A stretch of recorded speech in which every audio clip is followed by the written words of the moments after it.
नमस्कार, स्वदेश न्यूज के खास प्रोग्राम जनता मांगे जवाब में आप सभी का स्वागत है। मैं हूं आपके साथ राखी। कांग्रेस के पूर्व अध्यक्ष राहुल गांधी ने रविवार को रामलीला मैदान में लोकतंत्र बचाओ रैली को संबोधित करते हुए कहा कि ये चुनाव कोई मामूली चुनाव नहीं है। ये चुनाव लोकतंत्र, संविधान, गरीबों, किसानों को बचाने का चुनाव है। उन्होंने आरोप लगाया कि यहां पर मैच फिक्सिंग की जा रही है और चुनाव से पहले प्रधानमंत्री नरेंद्र मोदी मैच फिक्सिंग कर रहे हैं। इतना ही नहीं, उन्होंने कहा कि ईवीएम को मैनेज किए बिना 400 का आंकड़ा पार नहीं हो सकता। अब सुना है कि इस पूरे मामले को लेकर उनको नोटिस भी मिला है। राहुल गांधी ने कहा कि संविधान को पुलिस और धमकी से नहीं चलाया जा सकता। अलग अलग राज्य हो जाएंगे, हिंदुस्तान नहीं बचेगा। पुलिस, सीबीआई, ईडी के सहारे नेताओं को डराने धमकाने का काम किया जा रहा है, लेकिन आप जनता की आवाज को नहीं दबा सकते। कांग्रेस नेता राहुल गांधी ने नोटबंदी, जीएसटी पर भी सवाल उठाए। उन्होंने कहा कि नोटबंदी और जीएसटी लागू होने से आखिर किसको फायदा हुआ है। वो तमाम बातें हैं जिन्हें राहुल गांधी ने, या ये कहें कि इंडी गठबंधन ने पूरी ताकत के साथ उठाया है और ये गठबंधन के बड़े मुद्दों में से एक हो गया है। उधर बीजेपी 2047 तक विकसित भारत और देश की तीसरी बड़ी अर्थव्यवस्था के विजन के साथ है। इन सबसे इतर आम आदमी पार्टी ने भी गारंटियों की बात की है। तो अब किसका विजन और किसकी गारंटी जनता को पसंद आती है, इसी पर चर्चा को भी आगे बढ़ाएंगे। उससे पहले देखिए ये खास रिपोर्ट।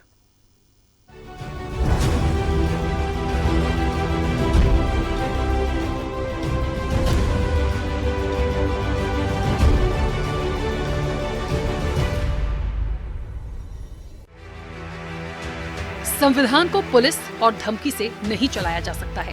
अलग अलग राज्य हो जाएंगे, हिंदुस्तान नहीं बचेगा। पुलिस, सीबीआई, ईडी के सहारे नेताओं को डराने धमकाने का काम किया जा रहा है, लेकिन आप जनता की आवाज को नहीं दबा सकते। ये बात कांग्रेस नेता राहुल गांधी ने इंडी गठबंधन के शक्ति प्रदर्शन के दौरान कही। राहुल गांधी ने नोटबंदी, जीएसटी पर सवाल उठाए। उन्होंने कहा, नोटबंदी और जीएसटी लागू होने से किसी को फायदा नहीं हुआ। दिल्ली के रामलीला मैदान में इंडिया गठबंधन की लोकतंत्र बचाओ रैली को संबोधित करते हुए कांग्रेस के पूर्व अध्यक्ष राहुल गांधी ने कहा कि आजकल आईपीएल के मैच चल रहे हैं। मैच फिक्सिंग आपने सुना है, जब बेईमानी से अंपायर पर दबाव डालकर खिलाड़ी को खरीदकर कैप्टन को डराकर मैच जीता जाता है। क्रिकेट में उसे मैच फिक्सिंग कहा जाता है। हमारे सामने लोकसभा का चुनाव है। अंपायर किसने चुने? नरेंद्र मोदी ने। हमारी टीम में से मैच शुरू होने से पहले 2 खिलाड़ियों को अरेस्ट करके अंदर कर दिया। अब जो चुनाव हो रहा है, नरेंद्र मोदी जी इस चुनाव में मैच फिक्सिंग की कोशिश कर रहे हैं। राहुल गांधी ने कहा कि बीजेपी का जो 400 सीट का नारा है, बिना ईवीएम, बिना मैच फिक्सिंग के, बिना सोशल मीडिया और प्रेस पर दबाव डाले, ये 180 सीट के पार नहीं जाने वाले हैं। इलेक्शन कमीशन के लोगों को नरेंद्र मोदी जी ने बैठाया। आपने कांग्रेस पार्टी के बैंक अकाउंट रद्द किए, आपने इलेक्शन कमीशन में अपने लोग बैठाए, आप जुडिशरी पे दबाव डाल रहे हो क्योंकि आप चाहते हो कि मैच फिक्स हो, संविधान रद्द किया जाए और आप सत्ता में रहो। अगर हिंदुस्तान में मैच फिक्सिंग का चुनाव बीजेपी जीते और उसके बाद संविधान को उन्होंने बदला, तो इस पूरे देश में आग लगने जा रही है। जो मैंने कहा याद रखो। उधर केंद्र की मोदी सरकार पर निशाना साधते हुए मल्लिकार्जुन खड़गे ने शायरी पढ़ डाली। अपील भी तुम, दलील भी तुम, गवाह भी तुम, वकील भी तुम, जिसे भी चाहो हराम कह दो, जिसे भी चाहो हलाल कर दो। इंडिया गठबंधन के लिए जो भी मुश्किलें आएंगी, हम मिलकर उसे दूर करेंगे। देश की आजादी के लिए हमारे लोग लड़े और मरे। देश के लोकतंत्र को कांग्रेस ही बचा सकती है। देश की जनता तय करेगी कि उन्हें लोकतंत्र चाहिए या तानाशाह चाहिए, क्योंकि इस देश के लिए आरएसएस जहर है। शायर ने लिखा है, अपील भी तुम हो, दलील भी तुम, अपील भी तुम, दलील भी तुम, गवाह भी तुम, वकील भी तुम, गवाह भी तुम, वकील भी तुम, जिसे भी चाहो हराम कह दो, जिसे भी चाहो हराम कह दो, जिसे भी चाहो हलाल कर दो, जिसे भी चाहो हलाल कर दो। सब उनका, वकील उनका, कोर्ट उनका, पुलिस उनकी, सब कुछ उनकी। अब एक तरफ विपक्ष का वार है तो सत्ता पक्ष का पलटवार भी जोरदार है। इंडी गठबंधन के शक्ति प्रदर्शन पर पीएम मोदी ने करारा जवाब दिया। देशवासियों, मैं कहता हूं, मोदी की गारंटी कहती है, मोदी का मंत्र है भ्रष्टाचार हटाओ। वो कहते हैं भ्रष्टाचारी बचाओ। ये चुनाव इन दो खेमों की लड़ाई है। एक खेमा एनडीए का, जो भ्रष्टाचार हटाने के लिए मैदान में है। दूसरा वो खेमा जो भ्रष्टाचारियों को बचाने के लिए मैदान में है। फैसला आपको करना है। और इसलिए भाइयों बहनों, जब मोदी पूरी ताकत से भ्रष्टाचार के खिलाफ लड़ाई लड़ रहा है, तो इन लोगों ने मिलकर एक इंडी गठबंधन भी बना लिया है। इनको लगता है कि मोदी इनसे डर जाएगा, लेकिन मेरे लिए मेरा भारत मेरा परिवार है। भ्रष्टाचारी कान खोल के सुन ले, ये मोदी पर चाहे कितने भी हमले करे, ये मोदी है, रुकने वाला नहीं है। भ्रष्टाचारी चाहे कितना ही बड़ा क्यों ना हो, एक्शन होगा, जरूर होगा। इंडी अलायंस वो गठबंधन है जो अपने गठबंधन या ठगबंधन के धर्म को निभाते निभाते राष्ट्र धर्म, राजधर्म, राष्ट्रहित तीनों की बलि चढ़ा रही है। चाहे संदेश खाली में चुप्पी साधना हो, चाहे आम आदमी पार्टी के एक लीडर जिन्होंने आम आदमी पार्टी के एक वर्कर की बेटी के साथ छेड़खानी करी, उस पर चुप्पी साधना हो, चाहे किसी भी राष्ट्रहित के मुद्दे पर चुप्पी साधना हो, ये गठबंधन का धर्म निभाते निभाते राजधर्म, राष्ट्रहित और राष्ट्रधर्म तीनों को भूल गए हैं। कुल मिलाकर लोकसभा का शोर चारों ओर है और राजनीतिक दल भी पूरे जोश के साथ इस चुनावी मैदान में उतर गए हैं। मुद्दों के साथ बयानों के तीर भी चल रहे हैं। ऐसे में 24 के रण में जनता का जनादेश क्या होगा और ये राजनीतिक बयानबाजी कितना प्रभाव डालेगी, इसकी तस्वीर 4 जून को साफ हो जाएगी। स्पेशल रिपोर्ट, स्वदेश न्यूज।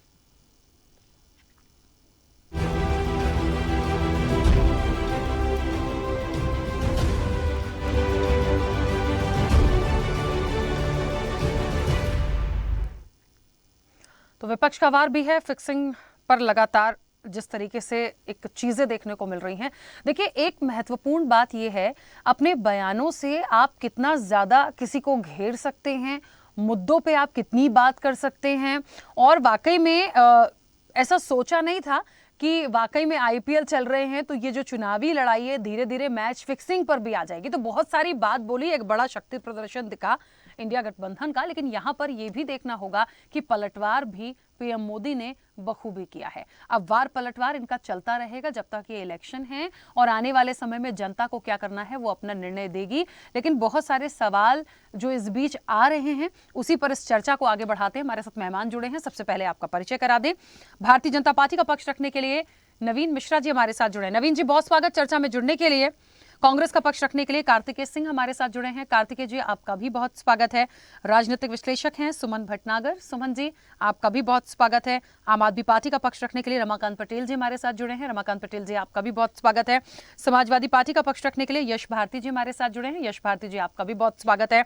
और स्वदेश न्यूज के managing editor RP Srivastava ji हमारे साथ जुड़े हैं। आरपी श्रीवास्तव जी, आपका भी बहुत स्वागत है। चर्चा की शुरुआत सबसे पहले कार्तिकेय जी आपसे। आवाज पहुंच रही है? कार्तिकेय जी, मेरी आवाज पहुंच रही है? आ रही मेरी। हाँ, आ रही है कार्तिकेय जी, आ रही है। कार्तिकेय जी, बहुत सारी बातें हुई हैं। एक तो मतलब 400 पार तो ठीक है, अभी तक हम सुन रहे थे, भारतीय जनता पार्टी कह रही थी, लेकिन राहुल गांधी कह रहे हैं कि ईवीएम ना हो, सोशल मीडिया ना हो, तमाम चीजें यदि ना हो तो 180 भी नहीं निकालेंगे। मतलब कैसे, इसका कोई क्या मतलब कोई क्राइटेरिया है? मतलब थोड़ा सा ज्यादा हो गया जो मुझे लगा। मतलब 180 सीट भी भारतीय जनता पार्टी नहीं ला सकती यदि ये सारी चीजों को हटा दिया जाए। कैसे, मतलब फिर किस तरह से उसको सोच के ये आकलन निकाला गया है? राशि जी, आपका बहुत बहुत धन्यवाद। मैं उम्मीद करता हूँ मेरी बात जा रही है। देखिए, आपने जैसे कि जो प्रश्न किया उसकी में आपने कहा कि भारतीय जनता पार्टी कह रही है कि अब की बार 400 पार, लेकिन पूरा देश कह रहा है कि अब की बार कड़ी पार। तो ये इनकी 400 पार और कड़ी पार सच्चाई है। अब मैं आ जाता हूँ कि आपने कहा कि किस तरीके से राहुल जी ने बोला है कि सोशल मीडिया और आपके जो अन्य इलेक्शन कमीशन या अन्य जो भी इनके पास ईवीएम के माध्यम है, अगर वो नहीं होंगे तो ये नहीं जीत सकते। वो सच्चाई है। इसी भारतीय जनता पार्टी के राष्ट्रीय जो सोशल मीडिया के हेड है अमित मालवीय, उनको ट्विटर 3 बार बैन करता है और ये सच खड़ा करता है कि आप गलत और फेक न्यूज फैला रहे हैं। लगातार देश के अंदर गलत न्यूज फैलाना, फेक न्यूज फैलाने में भारतीय जनता पार्टी के नेताओं को नोटिस मिला है। ये इस बात की सच्चाई है। और किस तरीके से मीडिया का दुरुपयोग करके, किस तरीके से मीडिया के ऊपर ताला लगा के अधिकांश मीडिया हाउसेस पे अपना दबाव बना करके उनको बड़ी बड़ी जो प्रतियोगी माध्यम से फंडिंग करा करके ये सामने, उसका परिणाम है कि आप अगर 180 देशों के आंकड़ों में देखेंगे, अगर स्वतंत्रता जो प्रेस स्वतंत्रता की बात होती है, प्रेस फ्रीडम की बात होती है, उसके अंदर अगर हम 180 देशों में 161वें नंबर पे आते हैं। और राशि जी, मुझे बहुत अच्छे से ध्यान है, मैंने आप ही के साथ आपके चैनल पर डिबेट बैठा, उसके अंदर भ्रष्टाचार के ऊपर डिबेट करी थी।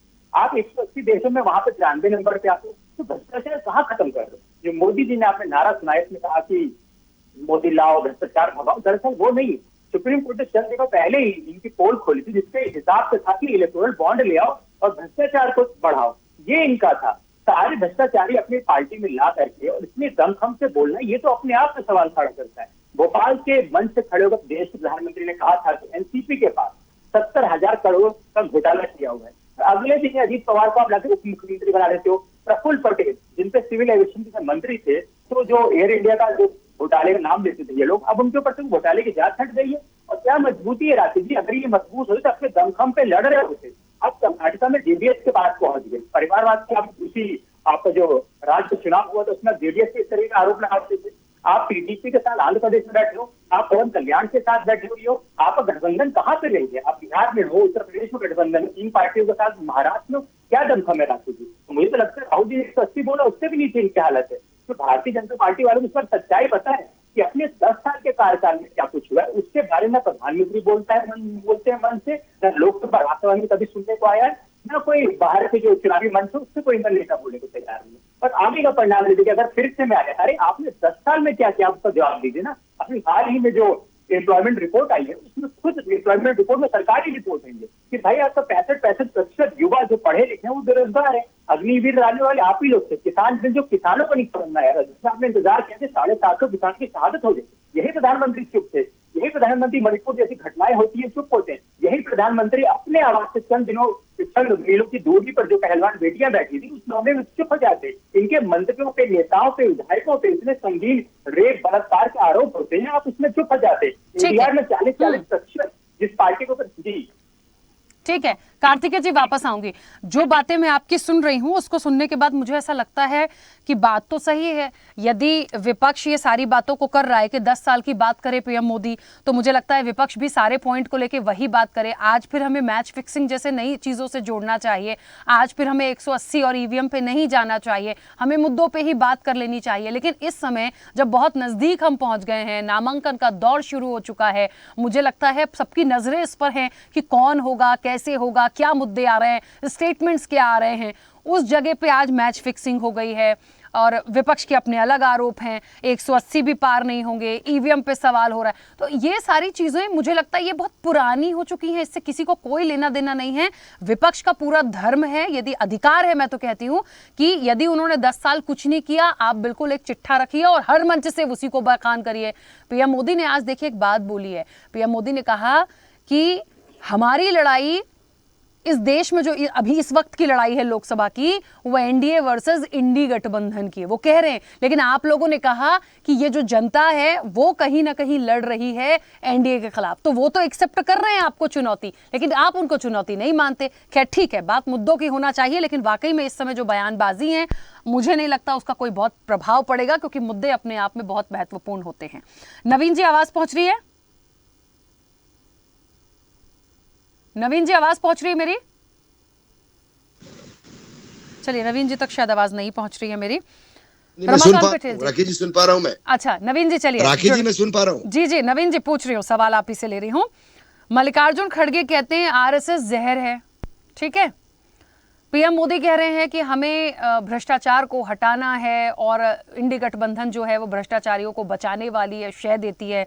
वो तो दिख रहा है कि कौन क्या कर रहा है। भ्रष्टाचार मुक्त तो देखिए कोई कभी भी नहीं हो पाया और कोई संभावना नहीं दिखती है। मैं आरोप नहीं लगा रही हूँ, मेरी बात को अदरवाइज मत लीजिएगा, लेकिन बहुत दिनों से ये घटनाक्रम सुनते सुनते ना अच्छा नहीं लग रहा है बात मुद्दों पे हो जाए।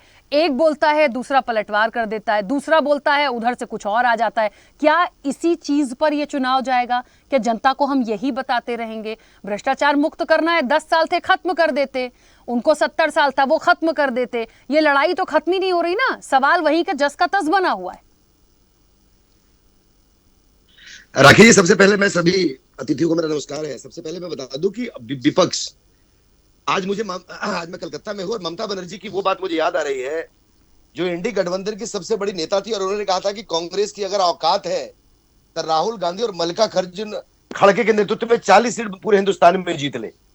और आज ममता बनर्जी ने उस तनाशाही के साथ में कांग्रेस को लात मारा इस पश्चिम बंगाल में और अलायंस से बाहर कर दिया।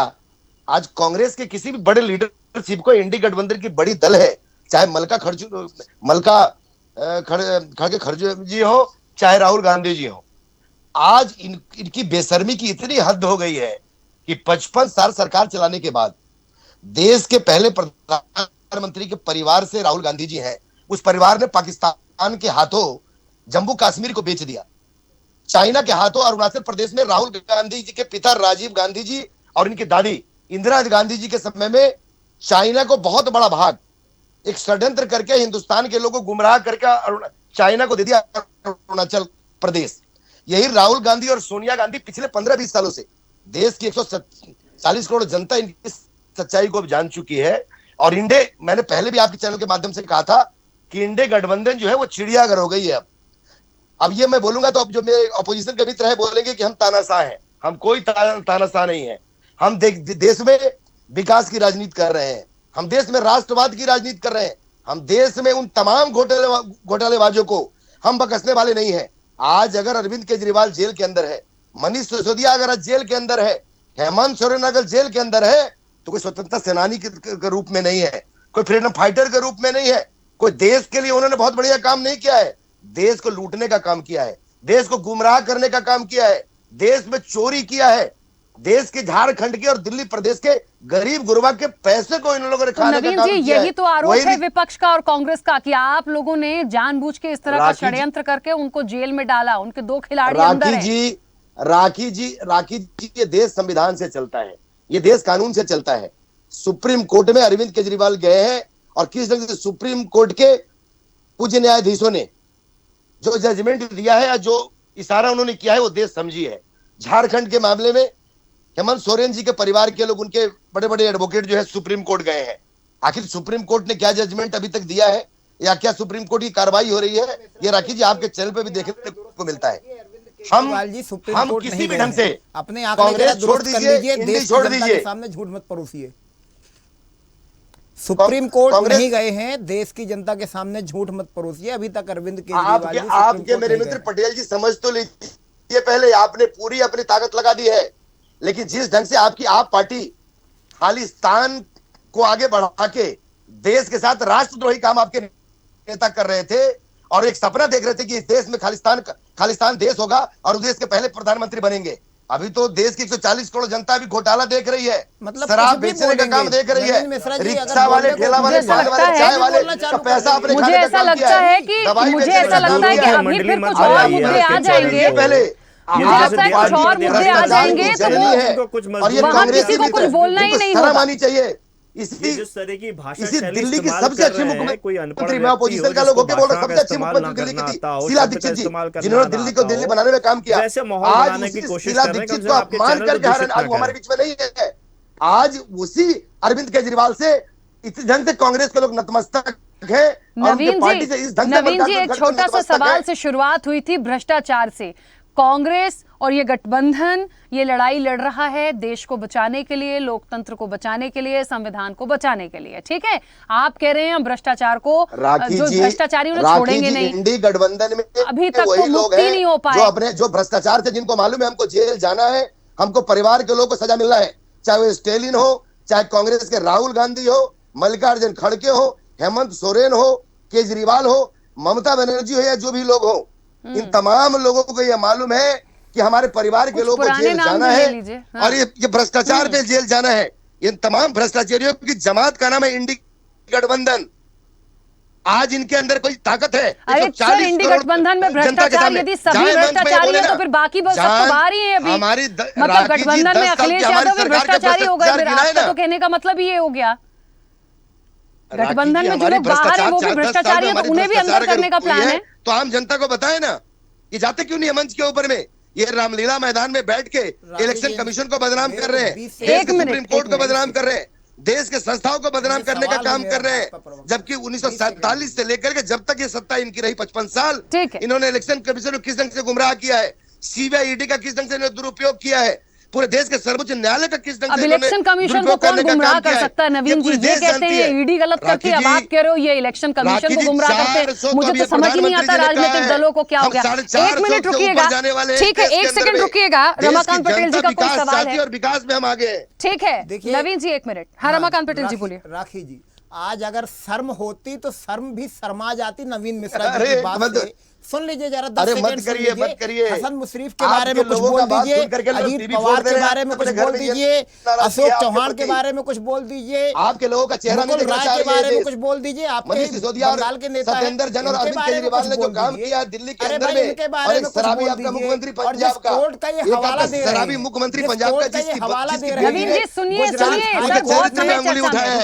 बड़ा और क्या हो सकता है? मिश्रा जी आपके बीच में पंजाब का मुख्यमंत्री एक खालिस्तानी समर्थक और शराबी आदमी के उनके बेटी ने उनके चरित्र के ऊपर अंगुली उठाया है। नवीन जी मुख्यमंत्री के बेटी ने अंगुली उठाया है। सुन लीजिए, वो भी सुन रहे थे, धैर्यपूर्वक रुकिए, एक पक्ष की बात नहीं हो रही, सुनिए तो वो कुछ पूछ रहे हैं। सुन लीजिए, ये कोर्ट का हवाला दे रहे हैं। गुजरात हाई कोर्ट ने राहुल गांधी जी को सजा दे दिया था, सर्वोच्च न्यायालय ने, सुप्रीम कोर्ट ने फिर कहा कि ये फैसला गलत है। चंडीगढ़ मेयर का चुनाव आपने देखा था, वहां हाई कोर्ट ने तो कुछ एक्शन नहीं लिया था, सर्वोच्च न्यायालय ने पेटी खुलवाई, मतपत्र खुलवाए और उनको चेक कराया तो पता चला कि हाँ ये भाजपा के लोगों ने मतपत्र को रिजेक्ट करने का काम किया है। ये हवाला दे रहे हैं, इनको शर्म नहीं आती है। अजीत पवार के बारे में कुछ नहीं बोलेंगे, छगन भुजबल के बारे में नहीं बोलेंगे। आज ही छगन भुजबल पे हाई कोर्ट का निर्देश आया है, नोटिस आया है वापस से। कैसे इनको क्लीन चिट मिल गई? इनके पास से फाइलें गुम हो जाती हैं, ये ईडी का हवाला देते हैं। अरे वसूली गैंग है ईडी, वसूली गैंग। भाजपा में शामिल करने का यंत्र है ईडी भ्रष्टाचारी नेताओं को। और आज का ताजा मामला, 25-25 करोड़ रुपए में फिर से आम आदमी पार्टी के विधायकों को खरीदने का इन्होंने ऑफर दिया है, मंत्री बनाने का ऑफर दिया है। ये तो आम आदमी पार्टी है जो टूटती नहीं है। 25-25 करोड़ में 10 विधायक को तोड़ने का 250 करोड़ रुपए। ये 250 करोड़ रुपए कहां से आया? ये वही इलेक्टोरल बॉन्ड का पैसा है जो इन्होंने वसूली की है, ईडी का छापा मार के, डरा के, गले में चाकू रख के जो इन्होंने वसूली की है ना। जो फर्जी केस बनवाए हैं, जो फर्जी केस 9 बार के बयान में रेड्डी ब्रदर्स, अरविंद केजरीवाल जी का नाम नहीं लेते। ये बाद में कितना परेशान करते हैं, वो 9 बार के बयान में गायब कर। रमाकांत जी 1 मिनट में रोक रही हूँ। नवीन जी प्लीज 1 मिनट रुकिएगा। यश भारती जी, मुझे ऐसा लगता है कि अब एक जो बड़े दिनों बाद जो शक्ति प्रदर्शन था, जहां पे सबने अपनी बात रखी, एक मन से एकता का संदेश दिया, मुद्दों की बात करेंगे। उसके एक दिन पहले जब ये शक्ति प्रदर्शन कल हुआ, उसके पहले एक दिन पहले इस चर्चा में थी और मुझे बहुत अच्छे से याद है, मुद्दा हमने यही रखा था कि गठबंधन को एक साथ आकर मुद्दों को रखना होगा ताकि वो जनता के बीच में जो बात जा रही है वो पॉजिटिवली जाए और मुद्दों को लेकर जाए। वो तमाम बातें आई, क्यों लड़ रहे हैं, किसके खिलाफ लड़ रहे हैं, कैसी बातें, कैसा होना चाहिए। लेकिन फिर मुझे ऐसा लग रहा है कि जो कनेक्शन करने की कोशिश की कि पीएम मोदी जो है वो मैच की तरह मतलब फिक्सिंग कर रहे हैं और 180 भी नहीं निकल पाएगा, हम क्यों किसी के लिए इस तरह के स्टेटमेंट्स आए क्योंकि आपसे सवाल ये, मैं भले राहुल गांधी ने कहा बट आपसे इसलिए पूछ रही हूँ कि आप भी गठबंधन में राखी हैं। जी 40 सीट मुद्दों जो की जीतने बात हो वाली जाए ना, पार्टी क्यों हम इस तरह हिंदुस्तान की में बातें है, कर रहे हैं, हम उनकी क्यों वजूद उसी यही है। भ्रष्टाचार को लेकर, क्यों हम महंगाई, बेरोजगारी, जातिगत जनगणना, हम इन सब बातों पे क्यों नहीं हैं आज भी? आज इतनी बातें हैं गठबंधन के पास, हम उसी पर क्यों नहीं हैं? क्यों हम फिक्सिंग पर चले जा रहे हैं? क्यों हम दूसरी चीजों पर जा रहे हैं? देखिए राखी जी, कंबा नोचे वाली बात है। पहले तो क्या है राखी जी, मैं आपसे अनुरोध करूंगा कि आपका इतना सम्मानित चैनल है और इतने सम्मानित प्रवक्ता और सब पैनल में बहुत अच्छे लोग बैठते हैं, भले ही हमारा विरोधी हो, ये दिहाड़ी मजदूरों को मत लाया कीजिए, जो अनपढ़ होते हैं, गवार होते हैं, मजदूरी के लिए सुबह सुबह निकल जाते हैं, जो पैसे दे देगा कुछ भी बात करने लगेंगे, पान की पीक लेंगे, कहीं भी थूक देंगे, तो वैसे ही आ जाते, कुछ भी बोल रहे हैं, चाइना बेच दिया, पाकिस्तान बेच दिया, गिरवी रख दिया। अरे भाई क्या बोल रहे हैं? कोई आधार है? कोई आधार है? अटल जी को जानते हैं या नहीं जानते हैं? वो अटल जी जो सम्मान देते थे, बात करते थे, वो आडवाणी जी जो सम्मान देते थे, वो कौन सी भाजपा है? आडवाणी जी ने यही तो सम्मान देने की चेहरा भी होनी चाहिए ना। जिस अरे मेरे भैया दिहाड़ी मजदूर, थोड़ा चुप हो जाओ यार, हमारे यहाँ से दिहाड़ी नहीं मिलेगी, भाजपा से दिहाड़ी मिलेगी आपको। आपकी भाषा और शब्दावली उसी दिहाड़ी मजदूर की तरह है। रिक्शा ठेला वाले 5 बेचने वालों को, जो मजदूरों को पैसा खाने वाली पार्टी हो, उसके नेताओं को क्या सम्मान मिलना चाहिए? नवीन जी, मुझे अच्छा नहीं लग रहा कि वो आपके लिए ऐसा बोले, और मुझे ये भी अच्छा नहीं लग रहा कि आप भी उधर से कुछ बोल दें, ये इसकी औकात उसकी औकात, मुझे बिल्कुल मेरी चर्चा में अच्छा नहीं लगता। एक टाइम तक तो मैं समझ रही हूँ कि आरोप प्रत्यारोप लगा लीजिए, बोल लीजिए, पर डिबेट को मत खराब करिए सर। पंजाब के मुख्यमंत्री अरे भैया चेहरा चरित्र के सर्टिफिकेट, भाषा का सम्मान है, शब्दों का सम्मान है, इस डिबेट का सम्मान है, मेरा भी थोड़ा सम्मान कर लीजिए प्लीज। हम मुद्दों पे बात करें, अपनी बात रखिए, लोग स्वाभाविक है, पर इस तरह से मत करिए। राखी जी, भारतीय जनता पार्टी में जो अनुशासन सिखाया जाता है और अनुशासित होने की जो बात की जाती है, वो दिहाड़ी मजदूरी बता रहे हैं अपनी, कि किस तरीके से दिहाड़ी मजदूरी में काम किया जाता है और ईमानदारी से किया जाता है। मैं इसलिए बोल रहा हूँ, ऐसी भाषा मुझे मैं इस्तेमाल नहीं करता, कितना ही विरोधी हो, लेकिन मैं कभी ऐसी भाषा इस्तेमाल नहीं करता। लेकिन जिसका जैसा स्वभाव होगा उसको वैसी भाषा में जवाब देना पड़ता है। ठीक है यश जी, वो शांत हुए, अब आप बोलिए। बिल्कुल, आप उसी भाषा में जवाब भी सुनिए ना। फिर नवीन जी, राखी जी, अगर ये अपनी भाषा को समित नहीं करेंगे तो ये उसी ढंग से सुनेंगे। सर मेरा सम्मान करेंगे कि नहीं करेंगे वो भी बता दीजिए, तो मैं चर्चा ही खत्म कर देती हूँ यहाँ पर। का पूरा सम्मान है, चैनल में सभी अतिथियों का सम्मान है, तो बोलने तो दीजिए। पार्टी के जिस रंग के प्रतिनिधि को मेरा भी अधिकार है, मैं आपको 10 मिनट दूं तो उनको भी 10 मिनट दूं। आप ही बोलते रहोगे, बाकी लोग बोल नहीं पाएंगे, समय चला जाएगा, और फिर आप ही में से एक कोई सवाल उठा के यहाँ दे देगा, हमें समय नहीं दिया राखी जी ने। बोलने तो दीजिए, आप फिर दोबारा दूसरा टर्न तो आने दीजिए, कि पहले ही टर्न में चर्चा को खत्म कर दें। अब और कैसे बोल सकती हूँ? देखिए, दिहाड़ी मजदूर ने अभी कहा कि चाहे चीन छिन गया, पाकिस्तान छिन गया, इनको ज्ञान ही नहीं है अरुणाचल प्रदेश किस तरीके से लड़ाई लड़ करके चीन से कब्जा करके वापस लिया गया है। और इन्होंने उन सैनिकों का अपमान किया जिन्होंने रेजांगला का युद्ध लड़ा, और रेजांगला स्मारक तोड़ दिया चीन ने आ जाकर के। लद्दाख में जो पर्यावरण, दिहाड़ी मजदूर बिहार का अपमान कर रहे हैं। अरे बिहार का अपमान करने वाला भाई, अरे दिहाड़ी भारतीय जनता पार्टी की दिहाड़ी सुन लो भाई, सुन लो दिहाड़ी भाई, जब मौका मिलेगा तो सुन लेना, दिहाड़ियों का भी सम्मान है, जो काम दिया जाता है वही काम कर रहे हो आप। बिहारी मजदूर का अपमान कर रहे हैं। नहीं, जो काम दिया जाता है वही, लोग हैं चौराहे पे जाके दिहाड़ी मजदूरी मांगना कोई शर्म की बात नहीं है, वो आप कर रहे हो, चौराहे पे दिहाड़ी मजदूरी मांग रहे हो आप, किसी का अपमान नहीं है। आपको सम्मानित करके दिहाड़ी मजदूर कह रहा हूं, आपको सम्मानित कह के दिहाड़ी मजदूरी कह रहा हूं। जो मजदूरी आपको मिलती है, आप पान पी खा करके और कहीं भी थूकने का काम कर रहे हो, तो कृपया करके यहाँ ना थूकें, ये वो गंदगी करने का स्थान नहीं है। वरना मैं काम करती हूँ, दोनों की प्रतिक्रिया नहीं लेती। नवीन जी, मैं बोल बोल के थक चुकी हूँ, प्लीज सर, अच्छा नहीं लग रहा मुझे।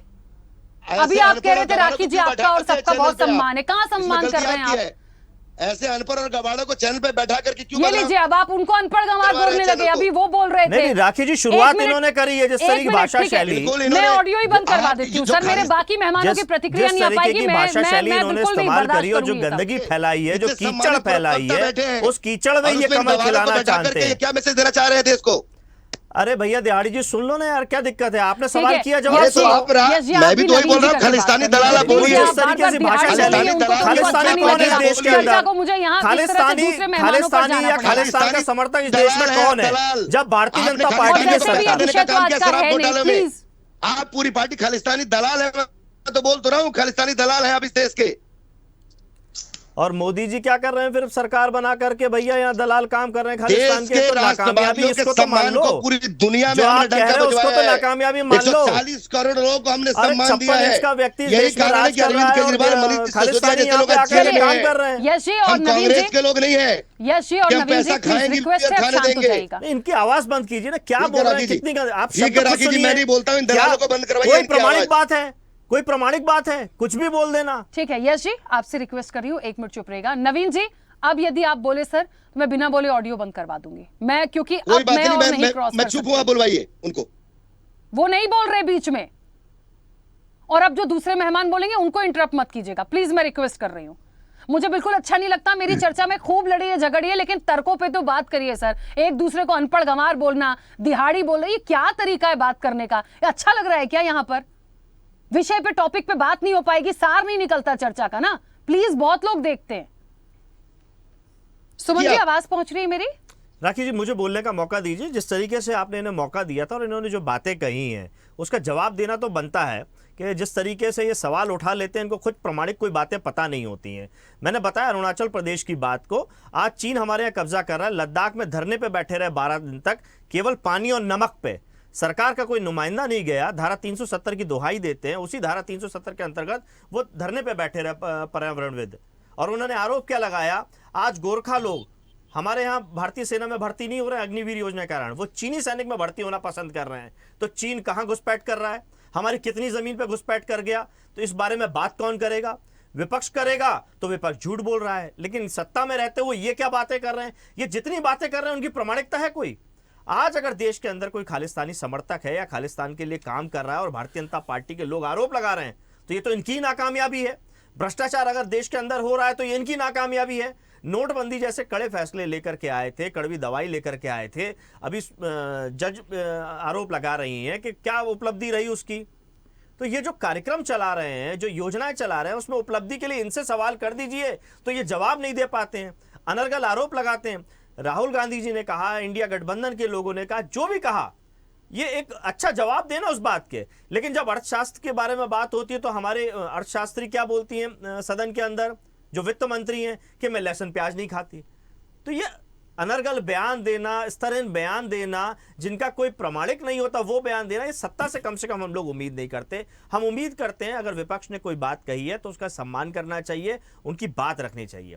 मैं एक उदाहरण देता हूं कि लगातार अभी 3-4 दिन से मैं आप सब मीडिया के साथियों के साथ में टीवी चैनलों में बैठ रहा था। मध्य प्रदेश सरकार भारतीय जनता पार्टी की डबल इंजन की सरकार है, एक विधान एक निशान की बात करती है भारतीय जनता पार्टी, लेकिन मध्य प्रदेश के अंदर, मध्य प्रदेश शासन में वाणिज्य कर विभाग है, उस वाणिज्य कर विभाग के अंदर ही आबकारी विभाग आता है, उसी वाणिज्य कर विभाग के अंदर ही संपत्ति का जो स्टैंप ड्यूटी ली जाती है, रजिस्ट्रेशन जो होता है, वो विभाग भी आता है। तो कुछ दिन पहले तक ये घोषित किया गया कि 1 तारीख को संपत्ति के क्रय विक्रय में जो स्टैंप ड्यूटी लगेगी वो 1 तारीख से बढ़ा दी जाएगी, और वहीं आबकारी के लिए जो शराब की दुकान है उनका टेंडर नहीं खोला जाएगा। दोनों का तर्क क्या था? क्योंकि आदर्श आचार संहिता है, इसीलिए ऐसा करना पड़ रहा है। और आज 31 तारीख को यह बात पलट गई। संपत्ति में जो स्टैंप ड्यूटी लगती थी, जो कलेक्टर गाइडलाइन से पैसे बढ़ने थे, वो रद्द कर दिया गया, लेकिन शराबों के टेंडर खोल दिए गए। तो अभी भी एक विधान एक निशान, यानी एक ही चीज पे एक फैसला भारतीय जनता पार्टी की सरकार नहीं ले पा रही है। लेकिन फिर भी मुझे खुशी है कि कम से कम जनहित का फैसला इतना तो हुआ कि लोगों को स्टैंप ड्यूटी पे बढ़ा हुआ पैसा नहीं देना पड़ेगा, भले ही भारतीय जनता पार्टी के डबल स्टैंडर्ड अभी भी लागू है। ठीक है यश जी, चलिए वापस आऊंगी। सुमन जी, आवाज पहुंच रही है? हाँ जी, हाँ जी। सुमन जी, देश में लोकसभा का चुनाव है, मुझे तो ऐसा लग रहा था, अमूमन इस पर हमेशा रोज ही चर्चा करती हूँ मैं, और हमेशा कहते आती हूँ कि मुद्दों पर बात हो जाए। अच्छा है, कभी कभी कुछ चीज़ें ऐसी होती हैं, आरोप प्रत्यारोप अपनी जगह लाजमी होते हैं, करिए, मगर इस तरीके से कि हम उसका अर्थ का अनर्थ कर दें, हम दिशा ही भटका दें, हम कहीं और ही चले जाएं। क्या आज फिक्सिंग जैसी बात हो गई? भाई कोई जेल में गया है, कोई चीज़ें हो रही हैं, कोर्ट उसका काम कर रहा है, कानून उसका काम कर रहा है, चीज़ें आ जाएंगी। हाँ, भ्रष्टाचार को लेकर यदि सवाल उठ रहा है तो बिल्कुल सही बात है, कौन सा भ्रष्टाचार मुक्त हो गए, दोनों तरफ से बातें आ रही हैं, अच्छी बात है। बेरोजगारी पे बात कर लीजिए, जातिगत जनगणना एक बड़ा मुद्दा बन के आया, उस पर कर लीजिए। देश को, लोकतंत्र को बचाने की बात कांग्रेस इंडी गठबंधन कर रहा है, तमाम लोग कर रहे हैं, अपनी अपनी बात रख रहे हैं अपनी तरफ से, अच्छी बात है। आम आदमी पार्टी 6 गारंटियां लेकर आई है, उस पर वो अपनी बातों को रख रहे हैं। मुझे लग रहा है इन सब चीज़ों पे हम एक लाइन में चलें, बहुत अच्छा सिनेरियो बनेगा। पर बात उस पर हो नहीं रही। कल तक हुआ, चीजें आई, आज फिर किसी और दिशा में चला गया।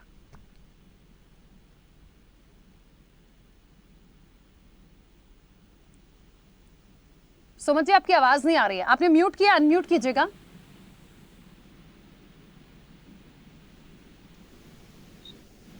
हेलो, हाँ सुमन जी, अब आ रही है, बोलिए।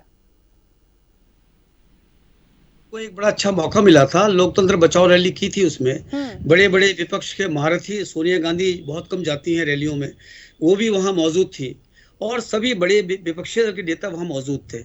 वहां जो संदेश देना चाहिए था इनको, पूरे देशवासियों को, देश के बड़े मुद्दों को लेकर, महंगाई को लेकर, बेरोजगारी को लेकर, भ्रष्टाचार को लेकर, ये मुद्दों को बजाय वो मैच फिक्स में फंस गए।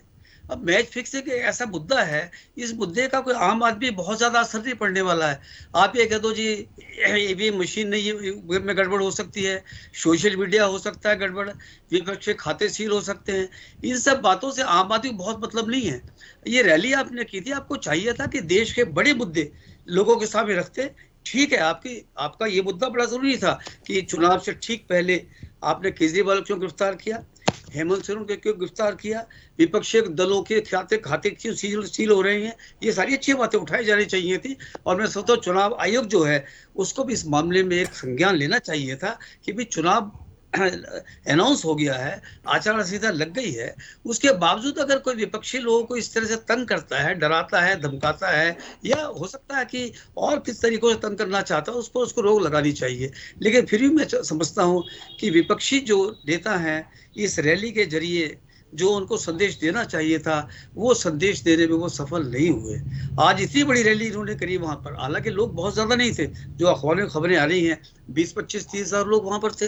इतनी बड़ी, इतनी सारी पार्टियों का, 1 दर्जन से ज्यादा पार्टियों के नेता इकट्ठे थे, उनके समर्थक भी थे, उनके वर्कर भी थे। ये रैली हमें लगता था कि लाखों में जाएगी, नहीं जा पाई। वजह क्या है कि जो विपक्षी गठबंधन के पार्टियां हैं वो अभी अपने आप में एकजुट मन से नहीं हो पाई है। अब वहां पर स्टेज पे केजरीवाल की फोटो लगा दी दिल्ली वाले, उसमें लोकतंत्र बचाओ रैली में ऐतराज कर दिया कांग्रेस वालों ने, ये फोटो क्यों लगा दी यहाँ पर, ये तो रैली जो है विपक्षी गठबंधन की है, ये तो एक पार्टी को यहाँ मिलेगा, हटानी पड़ी, फोटो हटानी पड़ी, वहां पर हटा के दूसरे को एक बड़ा बैनर लगाना पड़ा वहां पर। इस तरह जो विपक्षी हैं वो जिस तरह से एकजुटता दिखानी चाहिए, वो एकजुटता दिखाने में कामयाब नहीं हुए। जबकि आपने देखा होगा जो मोदी जो बात कहते हैं उसकी बात का असर होता है, आम लोगों तो उसकी बात पहुंचती है, जो विपक्षी लोग कहते हैं वो नहीं पहुंच पाती। वजह क्या है, उनके पास तर्क नहीं है, उनके पास विजन नहीं है, उनके पास ताकत नहीं है, क्यों नहीं बात पहुंचती उनकी आम आदमी। आज के मोदी की हर बात की चर्चा होती है, मोदी 2029 की बात करने लगे आगे जाके, अब देख लो। तो ये सारी स्थिति, मुझे ऐसा लगता है कि विपक्ष को एक बार अपने गिरबान में झांकना चाहिए, और अगर वो लोकतंत्र को बचाना चाहते हैं, संविधान को बचाना चाहते हैं, तो पूरे मन से, ताकत से एकजुट हों। अभी बहुत समय पड़ा है, अभी 2, 2.5, 3 महीने पड़े हैं चुनाव को, बहुत समय पड़ा है। अब एक साथ इकट्ठे हों, तब लोग आपका आदर करेंगे, आपकी बात सुनेंगे। अगर इस तरह बटे बटे आप नजर आओगे, बंगाल में कुछ और होगा, बिहार में कुछ और होंगे, महाराष्ट्र में कुछ होंगे, तो आम आदमी में आपके गठबंधन का कोई बहुत असर पड़ने वाला नहीं है। ठीक है, आरपी श्रीवास्तव जी, जो अभी सुमन जी कह रहे थे बात, उसको थोड़ा सा आगे बढ़ाऊंगी। वाकई में मंच पे देख के लगा सब एक हैं, क्या वाकई सब अपनी अपनी बात रख रहे हैं? राहुल गांधी का स्टेटमेंट अलग था, मल्लिकार्जुन खड़गे अलग आरएसएस को लेकर बोल रहे थे, चलिए वो तो एक हो गए। आम आदमी पार्टी से जिस तरीके से केजरीवाल की पत्नी वहां थी, उन्होंने 6 गारंटी की सिर्फ बात कर दी। अखिलेश यादव का अपना स्टेटमेंट था। ठीक है, आके ओवरऑल सब बात देश की कर रहे हैं, लेकिन वो जो प्रॉपर मुद्दों की बात थी वो नहीं हो रही है। क्यों? क्या वाकई अभी भी असफलता है, कमी है, या कुछ और है, या फिर ये बात बिल्कुल सच है कि मन से एक नहीं हो पा रहे? देखिए राखी जी, सुमन जी ने बहुत सारी बातों को जिस तरीके से कहा है, ये बात तो तय है कि अभी तक इंडिया गठबंधन जो है कहीं एकजुट नहीं हो पाया है। अलग अलग बातें, इनका कोई कॉमन कोई एक एजेंडा नहीं सामने आया। जबकि चुनाव, अभी लोकसभा चुनाव की जो है एक तरह से तैयारी हो गई है, पहले चरण का चुनाव होने जा रहा है, लोग नामांकन भी भर रहे हैं, और तब तक अभी आज की डेट तक इंडिया गठबंधन की कोई तैयारी नहीं नज़र आती है। उसके पीछे रीज़न है, आप देखिए बंगाल देखिए, बिहार देखिए, हर जगह अलग अलग एजेंडा है, अलग अलग तरीके से। जहाँ जो रीजनल पार्टियाँ एक तरह से जो मजबूत हैं उनका अपना एक अलग एजेंडा है। कोई पीडीए के एजेंडा लेके चलता, कोई इंडिया का गठबंधन का एजेंडा लेके चलता। एक कॉमन मिनिमम प्रोग्राम तक अभी तक नहीं आ पाया है। तो इसके बारे में क्या कहा जाए? हो सकता है कि आने वाले समय में या 2-4 दिनों में कुछ ऐसी बातें निकल के आएँ जो इनका एक मुद्दा बन करके जनता के बीच में आए। अभी हाल में ही जिस तरह से ये रैली हुई और सारे दलों के बड़े बड़े नेता इकट्ठा हुए, लेकिन जो एक चीज़ जो समझ में आई कि जिस तरह से लोगों को कनेक्ट करना चाहिए, सारे दल के नेता कनेक्ट नहीं कर पाए। हाँ, कुछ मुद्दे ज़रूर है, जैसे संविधान बचाने, लोकतंत्र बचाने की बात तो कही गई, जिसको लेकर के इंडिया गठबंधन सामने आ रहा है। बहुत पहले से गठबंधन की शुरुआत भी इसी से हुई। हालांकि इस गठबंधन के संयोजक पहले चले गए, वो जाकर के एनडीए में शामिल हो गए, नीतीश कुमार। एक और सबसे बड़ी बात है जो सुमन जी ने कहा कि जो बात नरेंद्र मोदी जी कहते हैं जनता से सीधे कनेक्ट हो जाते हैं। अगर इस तरह की बातें, महंगाई, बेरोजगारी और भी कई एक मुद्दे हैं, देश भर में तमाम चीज़ें ऐसी हैं जिस पर कि लोगों की सहमति नहीं है। और भी आप देखिए, आर्थिक रूप से आप देखिए कि क्या पिछले 10 सालों में क्या किया सरकार ने। अगर इसका एक एक करके अगर विश्लेषण किया जाए और जनता के बीच में जाया जाए तो शायद असर पड़े। लेकिन अभी ये हालत है कि जिसका जहाँ स्थानीय मुद्दा है उसी को लेकर के सामने आ रहे हैं। केजरीवाल, आम आदमी पार्टी को देखिए, उनकी गारंटी अलग है। कांग्रेस को देखिए, उनका एजेंडा अलग है। इसी तरह से अन्य कई दल हैं जिनका एजेंडा अलग है। जबकि हो गया अभी लगभग जो है काफ़ी समय से गठबंधन बन चुका, लेकिन अभी तक एक मत नहीं हुए। तो एक मत होने की ज़रूरत है। और इस लोकसभा चुनाव को अगर वाकई ताकत से लड़ना है और मोदी जी का सामना करना है तो सारे दलों को कम से कम एक कॉमन एजेंडा लेकर के सामने चलना पड़ेगा कि उनका मेन मुद्दा क्या है। बेरोजगारी है, महंगाई है, लोकतंत्र बचाने की बात है। अब वो कहते हैं 400 पार, ये बोलते हैं कि 400 पार हो जाएंगे तो संविधान खतरे में हो जाएगा। अब ये सब चीज़ें हैं, लेकिन जिसका जहाँ तक हमें लगता है कि एनडीए गठबंधन में निश्चित रूप से नरेंद्र मोदी जी एक ऐसी शख्सियत हैं जिनकी बात को लोग उनसे कनेक्ट हो रहे हैं और उस पर एकदम एक तरफा जो वार कर रहे हैं, सीधा का सीधा कर रहे हैं। ये जो भी बात करते हैं पलटवार उनका एकदम इस तरीके से आता है कि लोगों को लगता है कि नहीं ये ठीक कह रहे हैं। भले बात का अर्थ कुछ भी हो, लेकिन लोग मानते हैं कि मोदी जी सही कह रहे हैं। सही क्यों कह रहे हैं, अब इसका विश्लेषण करना चाहिए। इसलिए वार पलटवार की जो राजनीति है, मुद्दों से हट के हमको लगता है बयानबाजी तक सीमित हो गई इस चुनाव में। और शायद यही बयान हो सकता है, इसी बयानों के माध्यम से जनता जो अपना जनादेश करे। लेकिन फिलहाल अभी तो यह स्थिति है कि इंडिया गठबंधन आज की डेट में कोई ऐसा कॉमन एजेंडा लेके नहीं आया जिसको सीधे सीधे जो है सरकार से टकराने की स्थिति हो। ठीक है, एक छोटा सा सवाल रमाकांत जी आपसे लूंगी, क्योंकि इस वक्त आपने अपनी बात रखी थी। एक सवाल बहुत जरूरी था। इसके बाद कार्तिकेय जी आप अपनी बात रखिएगा, क्योंकि आप भी कुछ कहना चाह रहे थे। रमाकांत पटेल जी, 6 गारंटियों की बात हुई है, ठीक है, और वहां पर यह भी स्पष्ट किया था केजरीवाल की पत्नी ने कि कहीं ना कहीं इंडिया गठबंधन के जो लोग हैं उनसे हमने इस पर सहमति नहीं, लेकिन उन्हें उम्मीद है कि वो सब इस पर सहमत होंगे। अब उसमें बहुत सारी बातें देखिए आपने रखी, स्वास्थ्य से लेके मोहल्ला क्लिनिक की बात भी रख दी, गरीबों के लिए भी रख दी, इलेक्ट्रिसिटी के लिए भी रख दी, बहुत सारी बातें हैं। दिल्ली को एक बहुत अच्छे संपूर्ण राज्य के बारे में भी रख दी। अच्छी बात, ये पॉइंट्स वो थे जो जनता से कनेक्ट करने वाले हैं कहीं ना कहीं। लेकिन मुझे ये पूछना है कि राहुल गांधी एक अलग बात कर रहे थे। मुद्दे अच्छे हैं, देश को बचाना, लोकतंत्र को बचाना, जो हो रहा है, जो इलेक्टोरल बॉन्ड वाली घटना आई, फिर छापे वाली घटना आ गई, फिर आईटी वाली रेड आ गई, ओवरऑल हो तो गठबंधन के साथियों के साथ रहा है। तो ये बात रखने का भी पूरा अधिकार था आपका, जनता तक मैसेज पहुंचाने का, वो रखा। लेकिन ये जो मुद्दे अलग अलग बताए जा रहे हैं ना, उससे वाकई में ये प्रतीत होता है कि आम आदमी पार्टी की अपनी अलग गारंटी है, ठीक है, राहुल गांधी अपनी अलग बात कहते हैं, समाजवादी पार्टी कुछ और कह देती है। तो ये जो एक एजेंडा होता है ना, वो नहीं दिख रहा। तो क्या कहीं इसके पीछे ऐसा ना हो कि ये जो आप जो 6 अच्छी बातें कर रहे हैं ना, वो भी कहीं दब के रह जाए? देखिए राखी जी, इस समय देश का जो माहौल है आप देख रहे हैं। ये जो कल रैली हुई थी इंडिया गठबंधन की, ये तानाशाही हटाने की रैली हुई थी, तो लोकतंत्र बचाने के लिए ये रैली हुई थी। अरविंद केजरीवाल जी गिरफ्तार थे, तो दिल्ली में हमने तैयारी की थी, उनकी गिरफ्तारी को भी इसमें सामने रखा गया था। निश्चित तौर पे जनता से कनेक्ट होने वाले मुद्दों पे सभी बात कर रहे हैं। चाहे राहुल गांधी जी का भी मैंने सुना, उन्होंने भी बात की जीएसटी की बात की, नोटबंदी की बात की, तानाशाही की बात की।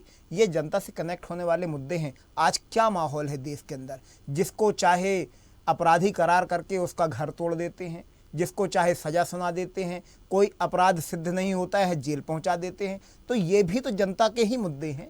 महंगाई जनता का ही मुद्दा है। महंगाई की भी बात किया उन्होंने, शिक्षा स्वास्थ्य की बात किया उन्होंने, सभी नेताओं ने ये बातें की। मैंने जहाँ तक सुना, चाहे तेजस्वी यादव का हो, उन्होंने भी बिल्कुल बातें करी, चाहे अखिलेश यादव जी का हो, सभी ने बातें की और मुझे लगता है जनता से जुड़ी बातें की। लेकिन कुछ कमी रह सकती है। हो सकता है कि उस ढंग से हम उसको सोशल मीडिया में प्रचारित नहीं कर पाए जिस ढंग से करना चाहिए था। ये कमी हो सकती है। मुझे लगता है कि इंडिया गठबंधन एक है और कल सभी नेताओं ने विधिवत तरीके से कहा, चाहे ममता बनर्जी जी ने जिनको भेजा था उन्होंने कहा कि टीएमसी बिल्कुल इंडिया गठबंधन का हिस्सा है और इंडिया गठबंधन के साथ है, इसको अलग बिल्कुल नहीं मान सकते। तो सभी ने एक स्वर में ये कहा कि हम इंडिया गठबंधन के साथ हैं और भाजपा की तानाशाही के खिलाफ हैं। ठीक है, कार्तिकेय जी कुछ कहना चाह रहे थे, अपनी बात रखिएगा पहले। जी राकेश जी, मैं थोड़ा भाजपा के प्रवक्ता ने बहुत कुछ बोला था हमारी पार्टी के बारे में। देखिए, कांग्रेस पार्टी के देश आजाद हुआ तो बहुत सारे स्कूल, कॉलेज, यूनिवर्सिटीज बनाई, इसमें जेएनयू, आईआईएम जैसे संस्थान थे। तो कुछ मुझे बड़ा दुख होता है कि भारतीय जनता पार्टी वालों को, हमने कोशिश तो बहुत करी कि पकड़ के स्कूल, कॉलेज, यूनिवर्सिटी में बैठाया जाए, लेकिन क्या बात है कि पढ़ लिख पाते नहीं। उसका एक बहुत बड़ा नमूना है जिसका बस भारतीय जनता पार्टी, यहाँ तक कि देश के प्रधानमंत्री को INDIA को इंडिया नहीं पढ़ पाते। इनकी सबसे बड़ी एक मुझे लगता है आंखों में दिक्कत है, दिमाग में बड़ी गड़बड़ी है। जिस व्यक्ति को, जिस पार्टी को देश का नाम लेने में शर्म आती है, जिस व्यक्ति जो पार्टी देश का नाम का सम्मान करती है, इसका देश से संविधान का भी करती है, देश के पहले ही अनुच्छेद में पहले आर्टिकल लिखा है, India that is Bharat, India जो कि भारत है, इनको पढ़ना चाहिए। और जब आप बार बार आती कह रही है कि उसी अनुच्छेद के अंदर आता है, अंतर्गत आता है कि जो संघ है वो राज्यों का समूह है, और मैं जो राजनीतिक विशेषज्ञ थे जो आपकी सर से पहले बोल रहे थे उनको बताना चाहूंगा, मुझे लगता है कि जो चुनावी रैली उन्होंने देखी है, नरेंद्र मोदी जी की रैली में 20 से 25 हजार लोगों का अनुमान था, उसमें है कि लगभग उससे कम से 15-20 हजार लोग मेरठ में पहुंचे। देखिए, रामलीला जो मैदान का जो ग्राउंड है कि मैं हूँ, उसमें 2 से 3 लाख लोगों की भीड़ आ सकती है अगर बहुत ज्यादा करेंगे। वहां पे कम से कम 1.5 से 2 लाख लोग, और विभिन्न पार्टियां अपने हिसाब से अपने नेताओं की और इंडिया गठबंधन का पोस्टर उसके पीछे लगा था। और अगर आपको इतना ही देखने का, जो पूर्व अभी जो राजनीतिक विशेषज्ञ बोल रहे थे, तो आपको उसको देख करके बड़ा अपने आप को गौरवान्वित तो बिल्कुल महसूस नहीं किया होगा, जिसमें देश की राष्ट्रपति खड़ी हैं और देश के प्रधानमंत्री बैठ करके फोटो सेशन हुआ है। मैं समझता हूँ राकेश जी समेत जो तमाम लड़कियां हैं, तमाम जो महिलाएं हैं, उनको भी बड़ा उस दिन दुख हुआ होगा कि एक तरफ भारतीय जनता पार्टी और देश के प्रधान महिला सम्मान की बात करते हैं और एक तरफ इस तरीके की फोटो आकर के वायरल। देश के प्रधानमंत्री मणिपुर, हाथरस, कठुआ जैसी बड़ी जो गंभीर जो बलात्कार जैसी समस्याएं होती हैं, जहां पे महिलाओं से अन्याय होता है, वहां पे नहीं बोलते। पर राकेश जी देखिए, गठबंधन, आप जब किसी भी रैली को सुनते हैं तो आपको कोई भी चीजें चेरी पिक नहीं करनी चाहिए। अगर राहुल जी ने उसका एक उदाहरण दिया था, एक सापेक्ष में समझाया था कि ईवीएम में किस तरीके से, यही इसी तरीके से राहुल जी ने मुंबई में भी बोला था कि राजा की आत्मा ईवीएम में है, क्योंकि पूरा देश इस बात को जान रहा है कि ईवीएम का किस तरीके से दुरुपयोग कर रहे हैं। अगर इनमें इतनी सच्चाई होती, इनमें डर नहीं होता, हम तो कह रहे हैं कि जो वीवीपैट होता है आप उसको वेरीफाई करा के 100% वेरीफाई करा दीजिए, आपकी असलियत सामने आ जाएगी। ऐसा क्यों होता है कि लेकिन कार्तिकेय जी, ये सारी बातें इलेक्शन कमीशन से होनी चाहिए ना। ईवीएम की बात बीजेपी पे बोलने से और उनसे क्या होगा, उनका कोई लेना देना ही नहीं है, वो थोड़ी जाके चेक करेंगे। इलेक्शन कमीशन तक ये बात जानी चाहिए ना। अगर इनकी जोड़ की दाढ़ी में तिनका नहीं है तो उसको वेरीफाई कर लेते। ऐसा क्यों देश जानना चाहता है ना कि मध्य प्रदेश में जब पोस्टल बैलेट की शुरुआत होती है तो हम 230 में से 199 सीटों पे आगे आते हैं। समाजवादी पार्टी 2022 में यूपी में चुनावों में 300 से ज्यादा सीटों पे इलेक्टोरल उसमें पोस्टल बैलेट में ऊपर आती है। तो एक प्रश्न है, उसी आपकी जो कल की रैली हुई है उसमें राहुल गांधी जी ने जीएसटी के बारे में बात करी, उसी रैली में नोटबंदी के बारे में बात करी, उसी रैली के अंदर लोगों ने महिलाओं के जो उत्पीड़न है उसके बारे में बात करी है, किसानों की समस्याओं के बारे में बात करी है। उसको क्यों नहीं हम समझते हो, सोचते हैं। देखिए, एक राहुल जी ने न्याय यात्रा निकाली, उसका मैं छोटा सा उदाहरण दे देता हूँ राखी जी, समझ जाएंगे। जब ये न्याय यात्रा यूपी में पहुंचती है, उसी समय समीक्षा अधिकारी और यूपी में जो पुलिस कांस्टेबल, अधिकतर उसमें गरीब परिवारों के बच्चे, किसानों के परिवार के बच्चे उस एग्जाम को देते, वो पेपर आउट होता है और उसके बारे में सरकार लगातार उसको इग्नोर करके चल रही, उस पर ध्यान नहीं दे रही। तो राहुल जी इस बात की आवाज उठाते हैं, इलाहाबाद में बच्चे पहुंचते हैं और जब जैसे यात्रा आगे बढ़ती है, इन पर दबाव बनता है। रास्ते में आगरा में जाकर के समाजवादी पार्टी के माननीय नेता अखिलेश यादव जी उसको ज्वाइन करते हैं यात्रा को, और एक स्वर में एक आवाज उठाई जाती है और उसका परिणाम ये होता है कि अगले दिन ही उनको दोनों पेपर कैंसिल करने पड़ते हैं। तो ये उस चीज की यात्रा की शुरुआत है। आप क्यों नहीं देखते कि कांग्रेस जहां जहां पर है वो सिलेंडर को 500 रुपए में दे रही है। हम शहरी रोजगार की बात कर रहे हैं, हम बात कर रहे हैं कि जातिगत जनगणना हो, हम बात कर रहे हैं कि महिलाओं को 1 लाख रुपए मिले, हम बात कर रहे हैं कि जो मनरेगा की दिहाड़ी वो 400 रुपए करी जाए। अभी हाल ही में राखी जी 2 से 3 दिन पहले इस सरकार ने जियो निकालने की कोशिश करी, उस मनरेगा में 7 रुपए बढ़ाने की बात कर रहे हैं। तो सारे मुद्दे तो जुड़े हुए हैं। हर राज्य की जो क्षेत्रीय पार्टी उनके अपने कुछ मुद्दे होंगे, उन मुद्दों को रखेंगे। हम जब 2004 में भी यूपीए के माध्यम से हम कांग्रेस पार्टी आई थी सत्ता में, तो हमने कॉमन मिनिमम प्रोग्राम बनाया था। उसी का नतीजा था कि चाहे मनरेगा की बात करें, चाहे राइट टू इन्फॉर्मेशन की बात करें, चाहे राइट टू फूड की बात करें, चाहे राइट टू एजुकेशन की बात करें, वो सब कुछ हमने इस देश को दिया। आलम ये है, भारतीय जनता पार्टी के जो प्रवक्ता कह रहे थे, इनको भी आज शायद शर्म आएगी जब शीशे के सामने खड़े होंगे कि मैं ऐसी पार्टी के पास हूं जो सिर्फ और सिर्फ चुनावी फंड के लिए, सिर्फ और सिर्फ इलेक्टोरल बॉन्ड के नाम से कि इनको फंदा मिल जाए, ये चंदा चोरों की जो पार्टी है वो कैंसर जैसी गंभीर बीमारियों में जो फार्मा कंपनी फेल होती हैं उनके से भी चंदा लेते हैं और अगले दिन उनका टेस्ट पास हो जाता है। ये वो लोग हैं जो 24 करोड़ कार्तिक जी रोकूंगी बीच में। यश जी कुछ कह रहे थे, थोड़ा जल्दी से बोलेगा। ठीक है कार्तिक जी, रोक रही हूँ। हाँ। देखिए राखी जी, मैं आपकी निष्पक्षता पे बिल्कुल सवाल नहीं उठा, लेकिन कोई चीज छूट रही थी, मैं उस पर बात करना चाह रहा हूँ। कल अगर बात हुई तो 2 रैलियां हुई, एक हुई एनडीए की और एक हुई इंडिया गठबंधन की। एनडीए गठबंधन में आपको क्या देखने को मिला और इंडिया गठबंधन में आपको देखने को क्या मिला? इंडिया गठबंधन का बारे में हम लोग चर्चा करें, लेकिन एनडीए गठबंधन की जो रैली हुई है, जो चौधरी चरण सिंह जी के नाम पे करने की कोशिश की गई, उनके नाम को भुनाने की कोशिश करी चुनाव में, तो 2 चीजें विशेष देखने को मिली। एक चुना हुआ मुख्यमंत्री जिसके प्रदेश में कार्यक्रम हो रहा है, योगी आदित्यनाथ जी, जब वो प्रधानमंत्री के सामने, नरेंद्र मोदी जी के सामने आते हैं तो एक दूसरे से आंखें चुरा रहे हैं, एक दूसरे के साथ में जो अतिथि सत्कार जिस तरीके से होना चाहिए वो भी नहीं करते हैं, उनको क्रॉस करते हुए मोदी जी चले जाते हैं। तो इसी तानाशाही, इसी बदतमीजियों के खिलाफ हम लोग आवाज़ उठाते हैं जब चुने हुए मुख्यमंत्री के साथ इस तरीके का व्यवहार होता है। गुजरात के अंदर चुने हुए मुख्यमंत्री को पैदल चलता हुआ छोड़ दिया जाता है, वो गाड़ी के पीछे पीछे चलता है। उत्तर प्रदेश के अंदर योगी जी को भी इसी तरीके से गाड़ी के पीछे छोड़ दिया जाता है, वो पैदल पैदल चलते हैं। तो ये अपमानित करने का जो सिलसिला है वोटरों को, जनप्रतिनिधियों को, ये लगातार हो रहा है, चाहे ये पक्ष के साथ हो चाहे विपक्ष के साथ हो। दूसरी बात, जिन चौधरी चरण सिंह जी के लिए ये सम्मान का कार्यक्रम रखा गया था, उनके परिवार के जयंत चौधरी जी वहां पे खड़े हुए थे, लेकिन उनको सम्मानित करने का क्या काम किया गया? वो सबसे आखिरी पंक्ति में खड़े थे और जो फोटो भी दिख रही थी, आप इंडिया गठबंधन की देख लीजिए, सब एक साथ दिख रहे थे, हाथ ऊपर खड़के एकता का प्रतीक देख रहे थे। और एनडीए में केवल एक व्यक्ति दिख रहा था, वही हाथ हिला रहा था, बाकी सबके हाथ नीचे खड़े हुए थे। तो इसी तानाशाही के खिलाफ हम लोग हैं और ये फोटो के माध्यम से और रैली के माध्यम से दोनों चीजें आपको देखने की मिली। शब्दों में नरेंद्र मोदी जी अगर कनेक्ट करने में कामयाब हैं, आप ऐसा कहते हैं या लोग ऐसा समझते हैं, तो हम कनेक्ट करते हुए ये भी समझना चाहते हैं राखी जी, आप अपनी गाड़ी में जब पेट्रोल डलाती हैं तो जो पेट्रोल की कीमत है उससे आप संतुष्ट हैं? जब घर में चूल्हा जलता है तो जो गैस की कीमत है उससे क्या आप संतुष्ट हैं? जो बिजली का बिल आता है क्या आप उससे संतुष्ट हैं? जो स्वास्थ्य सेवाएं, जो शिक्षा की व्यवस्था जिन दामों पर आपको मिल रही है, क्या आप उससे संतुष्ट हैं? अगर आप संतुष्ट हैं तो हम भी संतुष्ट हो जाते हैं विपक्ष के नाते। जिस तरीके का व्यवहार सत्ताधारी दल का है, अगर आप उससे संतुष्ट हैं तो हम संतुष्ट हो जाते हैं। कनेक्ट करने की हमको आवश्यकता ही नहीं है। सरकार खुद ऐसी नीति रीति बना रही है जो जनता के खिलाफत में है और जनता उसकी खिलाफत में है, लेकिन विकास की बात पे सत्ताधारी दल खुद नहीं आता। वो धार्मिक उन्माद बात करता है, वो कहीं पाकिस्तान को ले आता है, कहीं चीन को ले आता है, कहीं विपक्ष की कमियों को निकालने लगता है। सत्ता में रहते हुए जो उनकी उपलब्धियां, उपलब्धियों पे वो कभी बात नहीं करते। ठीक है नवीन जी, थोड़ा जल्दी से अपनी बात रखिएगा ना, समय हो गया है। नवीन जी कुछ कहना चाह रहे थे, जल्दी से अपनी बात रखिए। नवीन जी आवाज पहुंच रही है मेरी? नवीन जी अभी तो बहुत बोल रहे थे सर। चलिए मेरी आवाज शायद नहीं पहुंच रही है, कुछ कहना चाह रहे थे, अब उनकी प्रतिक्रिया नहीं आ पाएगी क्योंकि मेरा शायद आवाज उन तक नहीं पहुंच रही है या वो शायद डिस्कनेक्ट हुए हमारे साथ।